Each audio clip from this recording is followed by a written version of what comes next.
자, 우리 성도들은 항상 우리 자신이 하나님 앞에서 어떻게 살아가는지에 대해서 신중하고 또 그 일을 중요하게 생각해야 됩니다.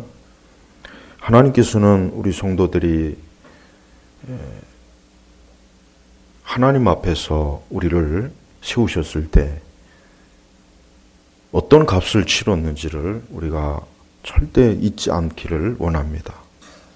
우리가 하나님 앞에서 하나님의 자녀로 설 수 있었던 것은 전적으로 하나님의 은혜입니다. 그 하나님의 은혜라고 하는 것을 또 깊이 생각하면 하나님께서 친히 스스로 하나님의 아들을 십자가에 내주셔서 그분을 십자가에서 죽이시고 그 핏값으로 그 흘리신 핏값의 공로로 우리가 하나님의 자녀가 된 거예요. 그래서 신약 성경의 서신서들을 보면 주로 바울 서신을 보면은 항상 제일 먼저 늘 그 부분을 아주 귀에 못이 박히도록 반복해서 너희가 그리스도의 그 희생과 그 구속의 은혜로 구원받은 그 형편과 처지를 먼저 늘 그것부터 먼저 짚고 넘어갑니다. 즉 우리 자신이 어떠한 상태에 어떠한 존재에 있는가를 읽지 말고 이제 너희가 하나님의 자녀가 되었으니까 너희가 주님 앞에서 온전해진다. 이게 바울 서신에서 아주 반복적으로 자주 나타나는 거예요. 우리는 이 성경 말씀에 비추어 볼 때 대단히 많은 그리스도인들이 전혀 신앙생활 할 때, 또 우리가 이 세상을 살아나갈 때 우리 자신이 하나님 앞에서 어떤 존재였으며 어떻게 살아야 되는지를 좀 더 진지하고 신중하게 생각하지 못하고 있어요. 자, 보십시오. 15절에 보면은 그러므로 너희는 어떻게 행할지 주의 깊게. 자, 주의 깊게라는 말이 뭐예요? 어떤 사안에 대해서 거기에 대해서 그저 대충 생각하지 말고 거기에 초점을 맞춰서 깊이 신중하게 자세하게 살펴보라는 게 이게 주의 깊게라는 거예요. 그러니까 성도는 세상을 살아나갈 때 주의 깊게 살아요. 주의 깊게. 그렇지 못하면은 성도는 어리석은 길로 가게 돼 있는 거예요. 그래서 사실 에베소서 5장 첫 절부터 쭉 보면은 아까도 얘기했지만 2절에 보면은 그리스도께서 우리를 사랑하시어 우리를 위하여 자신을 향기로운 제물과 희생제물로 하나님께 내어주신 것처럼 너희도 사랑 가운데 행하여라. 자, 보십시오. 그리스도께서 우리를 사랑하셨어요. 근데 그 사랑이 어떤 사랑입니까? 그냥 뭐 달콤한 사랑입니까? 어떤 에로스의 사랑입니까? 육적인 사랑입니까? 아니에요. 자신을 향기로운 제물과 희생 제물로, 자신을 향기로운 제물과 희생 제물로. 예수님의 십자가의 의미는 바로 이거예요. 자신을 향기로운 제물과 희생 제물로 우리를 사랑하신 거예요. 거기에는 죽음과 피가 있었고 고통이 있었고 채찍질이 있었고 모욕이 있었습니다. 우리가 하나님의 사랑 그러는데 얼마나 그게 제대로 이해하구나 하나님의 사랑하는지 모르겠어요. 하나님의 사랑은 인간의 그 달콤한 그저 껌 같고 사탕 무슨 뭐 달콤한 사탕 열매 같은 그런 사랑이 아니에요. 자기 자신을 십자가에 내어준 사랑이에요. 죽음의 사랑이에요. 피의 사랑입니다. 그렇게 해서 우리가 구원받은 거예요. 그래서 그 이후에 너희가 어떻게 행해야 되는가를 바울은 자세하게 나오면서 더러운 것, 악한 것, 하나님 보시기에 합당하지 못한 것은 너희가 아예 근처에도 가지 말아라. 입도 꺼내지 말아라. 거기에 너희가 손도 대지 말아라. 거기에 너희 가까이 하지 말아라. 계속 그래요. 그래서 3절 이후부터 보면은 음행과 온갖 더러운 일과 탐욕의 말은 너희 중에 입 밖에도 내지 마라. 이것이 성도에게 합당한 일이다.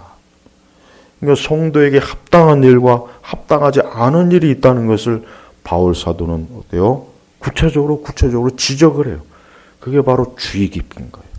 바울 사도는 대단히 지혜로운 교사, 지혜로운 교사의 특징이 뭐냐? 반복해야 돼요. 반복. 한 번 가르쳐주고 끝내는 교사는 지혜로운 교사가 아니에요. 반복이에요. 반복. 왜? 중요한 건 반복해서 자꾸 심어줘야 그게 확실히 뭡니까? 잘 박힌 못이 되는 거예요. 바울 사도는 우리를 하여금 너희가 주의 깊게 어때요?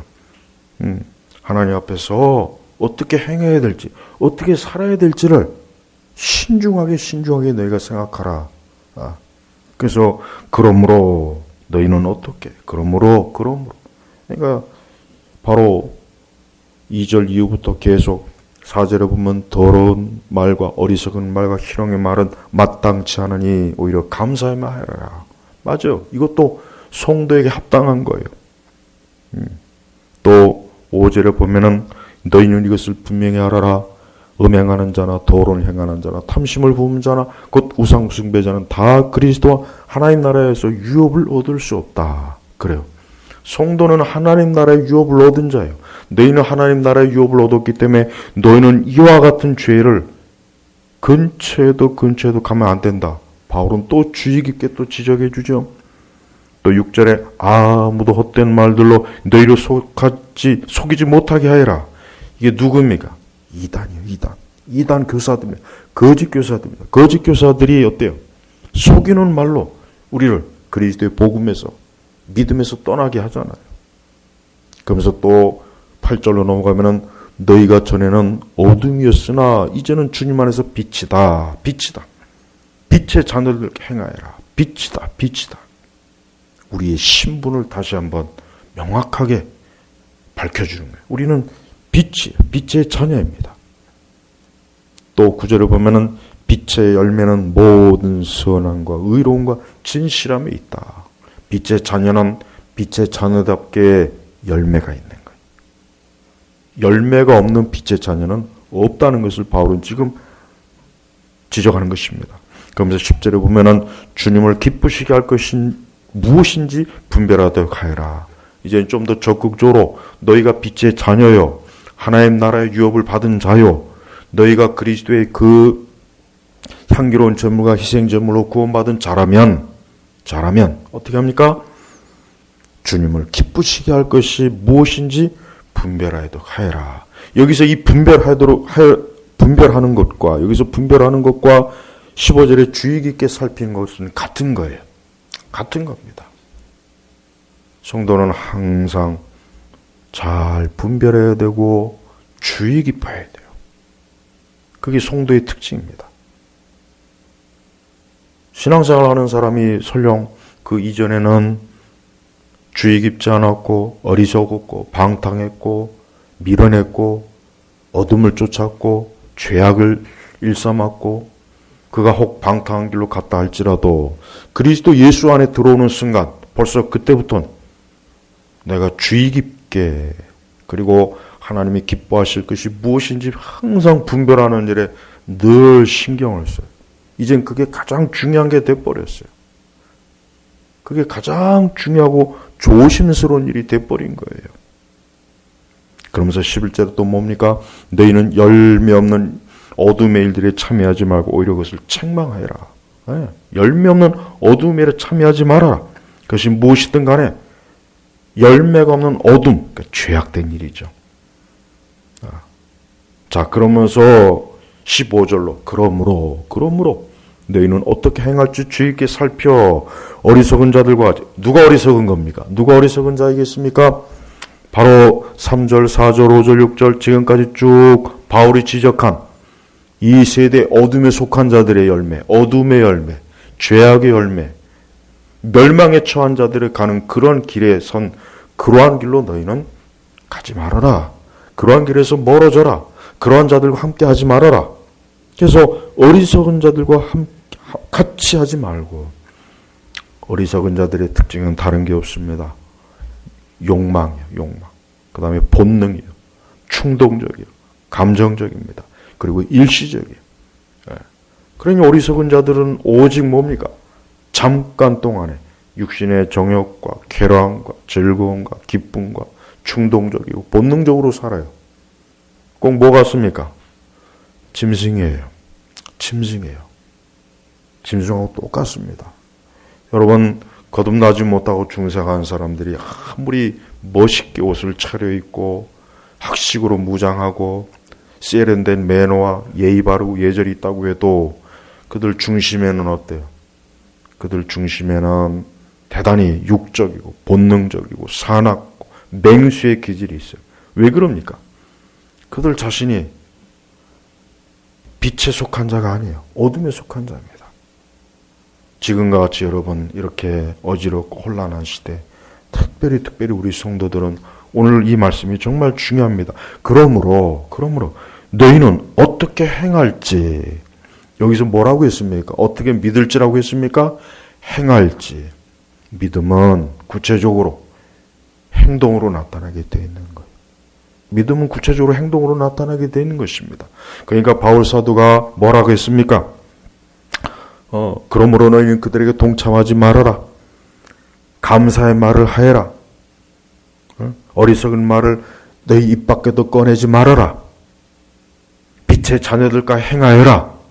그렇죠. 이게 다 뭡니까? 믿음에서 드러나는 거예요.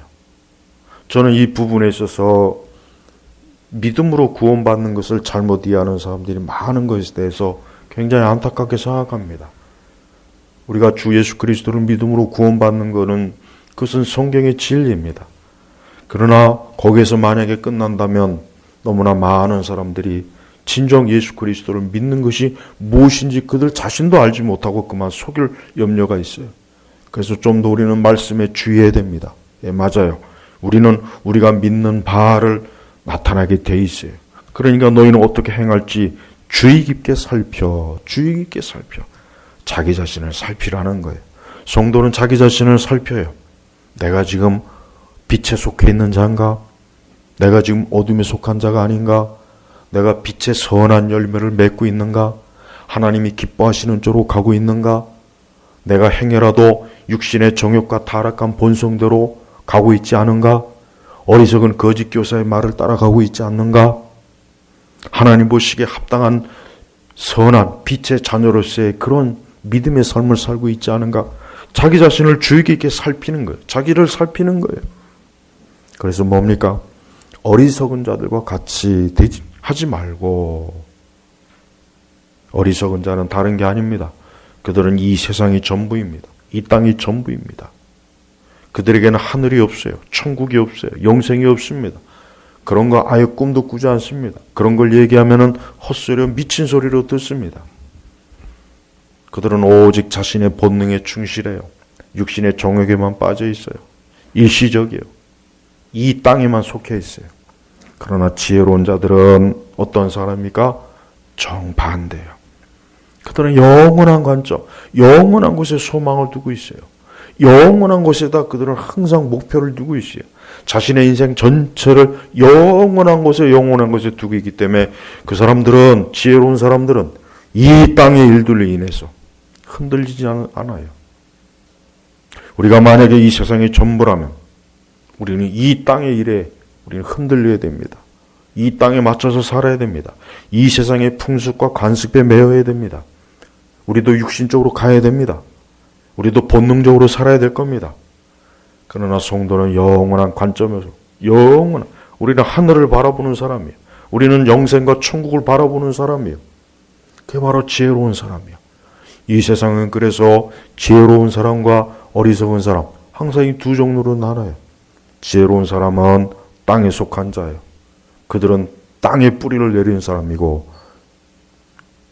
어리석은 사람이 땅에 속한 자요, 땅에 뿌리를 내리는 사람이고, 지혜로운 사람, 하늘에 속한 자입니다. 여러분들은 어디에 속해 있습니까? 여러분들이 어디에 속해 있는지는 주의 깊게 자기를 살펴보면 금방 알 수 있어요. 나는 과연 이 성경의 말씀 그대로 빛의 자녀들답게 살아가고 있는가, 행하고 있는가? 나는 영원한 것에 소망을 두고 영원한 곳으로 지금 향하고 있는가? 그걸 본다면은 우리 자신이 어때요? 우리 자신이 지혜로운 사람인지 어리석은 사람인지를 금방 알 수 있습니다. 성도 여러분, 그렇습니다. 우리는 항상 우리 자신이 어리석은 길로 가고 있는가, 지혜로운 길로 가고 있는가를 언제나 두 종류의 길에 우리 스스로가 지혜롭게 선택해요. 바울 사도는 이 에베소서의 이 끝마무리, 중반 이후의 실천 신앙적인 항목에서는 우리 성도들에게 있어서 정말 실제적인 경건을 가르쳐주고 있는 거예요. 우리는 하나님의 말씀이 우리의 행동과 우리의 감정과 우리의 생각과 우리의 삶의 스타일과 우리의 취미와 우리의 결정과 우리의 계획 속에서 그대로 그것이 드러나야 됩니다. 그게 바로 빛에 속한 자들의 모습이에요. 그런 것이 없다면 그는 어리석은 자들이에요. 바울은 구체적으로 요구했어요. 구체적으로 너희는 어리석고 미련하고 합당하지 않은 것은 입 밖에도 꺼내지 말고 거기에 속하지 말고 그것을 손대지 말고 가까이 하지 말아라. 너희는 하나님 나라의 유업을 받을 자니까 너희들은 이 세상의 어리석은 자들과 동행하지 말아라. 바울은 구체적으로 지적해 줍니다. 가르쳐 줍니다. 그래서 바울은 지혜로운 교사입니다. 우리 스스로가 우리 자신을 생각할 때 우리가 어디로 가고 있는지를 항상 주의 깊게 신중하게 생각해야 돼요. 이 세상을 보십시오. 인류를 보십시오. 거의 대부분의 사람은 어리석은 자들이에요. 거의 대부분의 사람들은 하나님 나라를 유업으로 받지 못합니다. 하나님 나라를 유업으로 받지를 못하고 그들은 이 땅에 있다가 이 땅에서 멸망하고 끝나버려요. 얼마나 안타깝습니까? 생각해 보십시오. 우리 성도는 영원한 것에 뿌리를 두고 있기 때문에 우리는 그것을 바라보고 지금도 순례의 길을 가고 있는 거예요. 매일매일 한 걸음 길을 가고 있는 거예요. 그런데 주님께서 너희가 길을 갈 때 주의 깊게 가라. 주의 깊게 가라. 왜 그런지 아십니까? 세상은 악해요. 세상은 악합니다. 세상은 아름답지가 않습니다. 물론 겉으로 보기에 아름다운 것도 있긴 해요.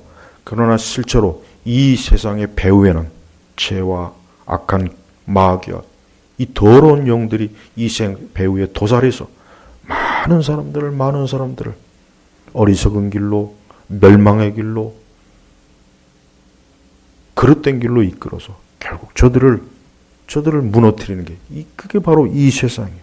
그래서 우리 성도들은 매 순간 너희는 어떻게 행할지 주의 깊게 살펴 어리석은 자들과 같이 하지 말고 지혜로운 자들과 같이 하여라. 지혜로운 자. 그러면서 16절에 대단히 중요한 말씀이 또 나옵니다. 세월을 아껴라. 때가 악하기 때문이다.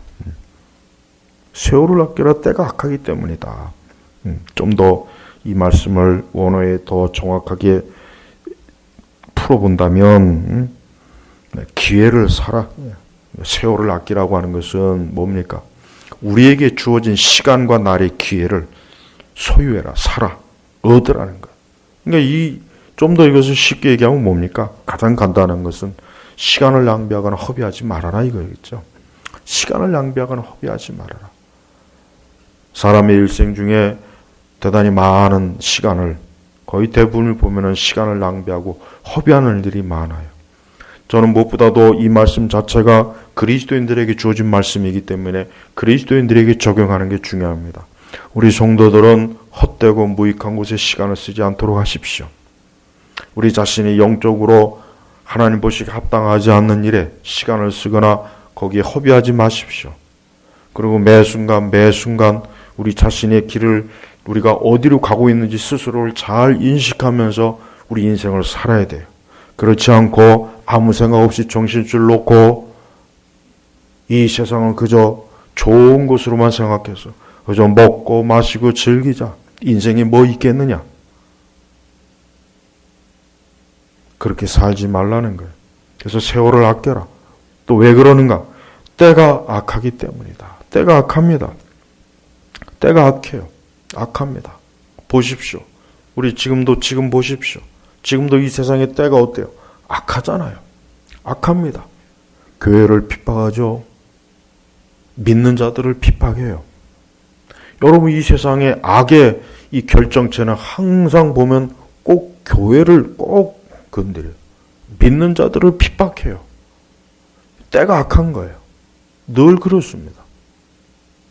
여러분, 지금 때가 악해요. 세상이 악합니다. 지금 이 시기가 악한 때예요. 그러니 우리는 더욱더 우리에게 주어진 시간과 날들을 우리가 어떻게 써야 되겠습니까? 홍수전에 사람들처럼 먹고 마시고 시집가고 장가가고, 물론 그 자체가 죄는 아니지만 그들이 가장 큰 죄는 뭐냐면 하나님께서 곧 있으면 홍수 심판이 있다는 걸 그들이 어때요? 믿지 않은 거예요. 믿지 않은 거예요. 먹고 마시고 시집가고 장가가는 게 죄가 아니라 하나님의 심판이 곧 있다는 것을 그때 사람들이 믿지 않은 거예요. 그래서 막상 정말 홍수가 왔는데 그 거대한 방주에 노아의 8식구, 사람은 8식구밖에는 들어가질 못했어요.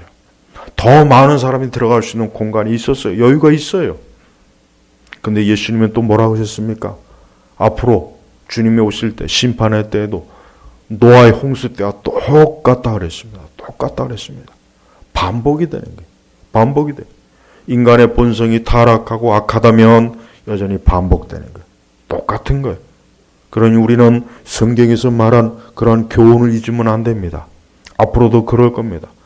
우리는 어쩌면 하나님의 심판이 있을 거야. 주님이 오실 거야. 앞으로 이 세상에 큰 하나님의 멸망의 징조가 나타날 거야. 우리는 지겹도록 들었어요. 자주 들었어요. 그런데 그걸 믿지는 않아요. 믿지는 않은 거예요. 노아 시대 사람들 보십시오. 분명히 노아가 그 방주를 지을 동안 얼마나 오랜 세월을, 홍수가 오는 거, 하나님이 장차 홍수로 이 땅을 심판할 것이기 때문에 내가 이렇게 방주를 짓습니다. 하나님의 명령으로 방주를 짓습니다 하고 얼마나 그 주변 사람들에게 많이 말했겠어요. 또 그걸 보지 않았겠습니까? 그런데 문제는 믿지를 않은 거예요. 믿지를 않은 거예요. 우리가 하나님 말씀을 아는 것과 믿는 것은 틀려요. 이건 명백한 거예요. 아까도 그랬죠. 우리가 믿는다 하지만 진짜 믿음을 가지고 있는 사람은 그 하나님의 말씀을 아는 지식을 가지고 그 믿음을 나타내요. 드러내게 되어 있습니다. 똑같습니다. 우리가 하나님의 말씀을 아는 만큼 그 말씀이 우리에게서 구체적으로 드러나야 돼요. 하나님의 멸망과 심판이 있구나 하는 것을 믿는 사람은 정말 그것 때문에 주의 깊게 세월을 아끼고 시간을 낭비하지 않냐고, 허비하지 않냐고, 때가 악하다는 것을 알기 때문에 이 세상의 어리석음에 빠지지 않도록 자기 자신을 언제나 어때요? 늘 자신의 영혼을 주의하고 조심스럽게 하나님 앞에서 합당한 사람으로서 살아가는 것입니다. 여러분, 때가 악합니다. 이 때가 악하다는 말을 지금 이 시점에 해도 저는 전혀 꺼림직스럽지 않아요. 진짜 때가 악해요. 아마 대부분의 믿는 사람들은 정말 때가 악하다. 우리 믿는 자들을 교묘하게 핍박하고 교회를, 예배를 방해하고 교회에다만 공연히 이런저런 표적을 돌리고 때가 악한 거예요.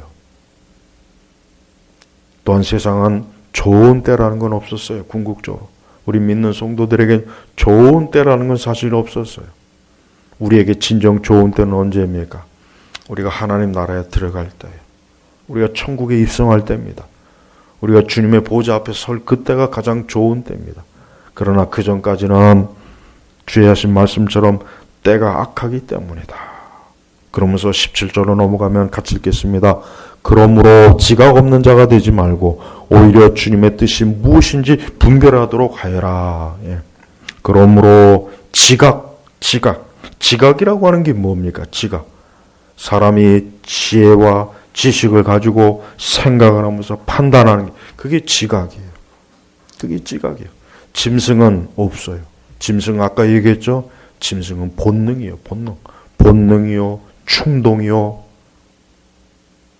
짐승은 그렇게 하면서 사는 거예요. 물론 짐승도 훈련을 시킬 수는 있습니다. 훈련을 시켜서 어느 정도 통제할 수 있지만 그렇다고 해서 짐승의 본능이 바뀌진 않아요. 그 짐승의 본능이 바뀌는 일은 없어요. 그래서 바울은 뭐라 했습니까? 지각 없는 자가 되지 말고, 더 쉽게 풀이하겠습니다.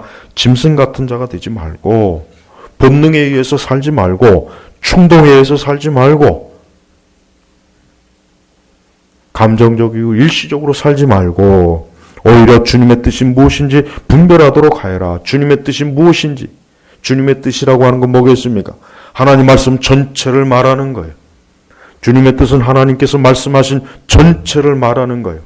사람들은 주님의 뜻을 자기가 좋아하는 것만 주님의 뜻을 찾죠. 그리고 다른 건 아예 염두도 안 둬요. 우리는 보통 주님의 뜻 하면 꼭 내가 관심을 가지는 거, 내게 이익이 되는 것만 딱 주님의 뜻을 찾죠. 다른 건 관심이 없어요. 하지만 여기서 말하는 주님의 뜻은 뭡니까? 전체, 하나님 말씀 전체를 말하는 거예요. 우리가 하나님의 말씀 전체, 이러한 진리를 바르게 알고 배우고 이 말씀을 실제로 믿어야 우리는 지각 있는 자가 되는 거예요. 하나님 믿지 않는 불신자들은 안타깝지만 그들이 아무리 이 세상의 최고의 지식을 가지고 세상의 모든 것들을 꿰뚫어 본다 할지라도 궁극적으로 그들이 하나님 말씀을 모르기 때문에, 믿지 않기 때문에, 말씀대로 살지 않기 때문에 그들은 지각이 없는 겁니다. 지각이 없는 거예요. 하나님의 말씀을 아는 시골 농부가 하나님의 말씀을 모르는 대학 교수보다 더 지각이 있는 겁니다. 그가 더 지혜로운 것이에요. 우리는 지각 없는 자가 되지 말아야 돼요. 지각 없는 자가 되지 말아야 돼요. 생각하지도 않고 분별하지도 않고 제대로 이해하지도 않고 무엇이 옳고 그른지를 따지지 않고 그냥 충동, 본능. 요즘 아직도 계속 문제가 되죠. 젊은 청년들이 클럽에 가서 막 춤을 추고 마스크도 안 쓰고 지금 노는데 정신이 빠져갖고 전혀 지금 이런 전염병으로 인해서 온 나라 세계가 막 그냥 그 미국에서 인터뷰한 방송이 아주 참 인상이 깊어요. 청년한테 이렇게 마스크 안 쓰면 어떻게 합니까? 그러니까 얼굴이 술에 그냥 벌겋게 물들어가지고 우리는 그런 거 신경 안 써요. 지금 노는 게 중요하죠. 미국이 지금 수많은 사람들이 지금 감염되고 수많은 사람이 죽어나가고 있어요. 난 그 청년이 지금 살아있는지 죽었는지 궁금해. 지각이 없는 거예요. 근데 그러한 것들이 모든 데 다 적용이 돼요. 모든 데 적용이 되는 거예요. 그거는 이런 건 별거 아니에요. 육신의 문제 갖고 지각이 없는 건 그나마 그래도 좀 덜한 겁니다. 영적인 문제 갖고 지각이 없는 거야말로 가장 그 인생에 있어서 최고의 재앙이라는 걸 알아야 됩니다. 영적인 문제에 있어서 지각이 없으면 안 돼요. 육적인 문제에 지각이 없어도 사람이 큰 타격을 받는데 영적인 문제에 지각이 없다면 영원한 타격을 받는 거예요. 영원한 타격을 받는 거예요. 그래서 바울이 그러므로 지각 없는 자가 되지 말고 너희 마음대로 너희 본능적으로 충동적으로 감정적으로 그저 일시적으로 이 세상만 바라보면서 그냥 흥청망청 살지 말고 믿지 않는 자들처럼 그렇게 짐승같이 살지 말고 오히려 주님의 뜻이 무엇인지 분별하도록 하여라. 매번 모든 일에 우리는 주님의 뜻인지 무엇인지 분별해야 합니다. 모든 일에 주님의 뜻이 무엇인지 분별해야 돼요. 모든 일에 다른 것 어느 하나도 빼놓으면 안 돼요. 우리의 먹고 마시는 거, 옷을 입는 거, 우리의 결혼, 직장, 우리의 사귐, 교제, 우리가 이 세상을 살아가는 모든 방식에 있어서 주님의 뜻이 무엇인지 분별하도록 하여라. 그게 바로 뭡니까? 그게 바로 지혜로운 사람이야. 그러면서 18절에 또 너희는 술에 취하지 마라. 그것은 방탕한 것이니. 술 취한 사람들의 특징이 뭡니까? 인사불성이에요. 술에 취하게 되면은 어때요? 술에 취하게 되면 자기 스스로가 자기를 통제를 못 하잖아요. 자기 스스로 자기를 통제를 못 해요. 제대로 걷지도 못하고 누가 누군지 말 그대로 인사불성이에요. 이건 영적으로 이 말씀은 두 가지로 잘 해석해야 돼요. 적용해야 돼요. 육적으로도 그렇지만 무엇보다도 영적으로도 마찬가지예요. 너희는 술에 취하지 말아라. 구약 성경에서 술에 취해갖고 부끄러움을 당한 자가 누구입니까? 대표적으로 노아잖아요. 노아 보십시오. 긴장이 풀어진 거예요. 이제 홍수가 지났구나. 이제 땅에 정착했구나. 그러더니 갑자기 포도 농사를 지어갖고 술을 진탕 먹고 뻗어버렸어요. 자식들이 그걸 벌거벗은 몸을 보는데도 부끄러운 줄 모르는 거예요. 우리 믿는 자들도 자칫하면 이 세상에 취할 수가 있어요. 술에 취하는 거예요. 당연히 그건 뭐 말할 것도 없어요. 그렇지만 영적으로 이 세상에 취하지 않도록 주의하십시오. 그렇게 되면 어떻게 됩니까? 방탕한 것이다. 도리어 너희는 성령으로 충만하게 되어라. 지금 이렇게 어렵고 또 여러 가지로 우리 스스로가 참 모든 면에서 힘들어요. 그렇죠? 우리의 건강, 우리의 경제적인 거, 우리의 현재와 이런 것들 얼마나 힘듭니까? 그런다 할지라도 성령이 충만해야 된다는 것을 잊지 마십시오. 성령이 충만해야 됩니다. 성도가 속는 거 하나가 뭐냐? 성령의 충만함을 그걸 중요하게 여기지 않고 육신의 것이 충만하면 안전하겠지 하는 거예요. 그렇지 않습니다. 성도는 성령이 충만해야 돼요. 제일 먼저 성령이 충만한 것이 우리로 하여금 이 어려운 시대, 이 혼란한 시대, 이 위험한 시대, 이 때가 악한 때에 우리 성도들이 오히려 우리가 안전하게 살아갈 수 있는 가장 좋은 방법이요 길이라는 거 여러분 아십시오. 그래서 여러분 주 앞에 기도하십시오. 성령이 충만하게 해달라고. 성령이 충만케 해주십시오. 지금 이렇게 전염병이 돌고 있고 온 세상이 어지럽고 두려워하고 혼란스럽습니다. 주여 이러한 때라도 성령이 충만케 하십시오. 성령이 충만하게 해주십시오. 그렇게 기도하십시오. 그렇게 살아가셔야 됩니다. 그리고 모든 일에 지각을 사용하십시오. 생각하십시오. 분별하십시오. 옳고 그른 것을 잘 솎아내십시오. 또 우리가 어떻게 행하는지도 깊이 주의 깊게 살펴보십시오. 충동에 밀려나지 마십시오. 세상이 이렇다고 해서 이리저리 몰려다니지 마세요. 항상 말씀이 무엇이라 여기는가. 저는 이 성경의 말씀을 읽어보면 전혀 우리 성도들이 혼란해할 게 없어요. 왜? 이미 성경에는 모든 게 다 있어요. 성경의 말씀에는 우리 성도들이 이 땅에서 살아가는 동안 필요한 게 다 있어요. 하나도 부족한 게 없어요. 이럴 때일수록 우리가 성경의 말씀을 살펴보자. 주의 뜻이 무엇인가? 우리 스스로가 지혜롭게, 지각 있게 하나님 앞에서 살아갈 때 우리 성도들은 이 어려운 때를 잘 이겨낼 수가 있는 것입니다. 우리 성도 여러분, 우리는 궁극적으로 영원한 영광의 삶을 향해 나아가고 있습니다. 우리는 지금 그 삶으로 가고 있어요. 멈춘 게 아니에요. 그러니 오히려 우리는 기뻐하십시오. 두려워하지 마시고 염려하지 마시고 근심하지 마십시오. 시간은 계속 가고 있어요. 이 세상도 가고 있고 우리의 시간도 가고 있습니다. 어디로 가고 있습니까? 하나님의 날, 주의 날로 가고 있습니다. 우리 성도들은 궁극적으로 영원한 영광의 앞에 주님의 보좌 앞으로 지금 가고 있어요. 거기엔 빛의 세계입니다. 영생의 나라입니다. 하나님의 나라입니다. 거기엔 안전합니다. 거기엔 가난도 없고 질병도 없고 악한 정치 지도자도 없고 포악한 자도 없습니다.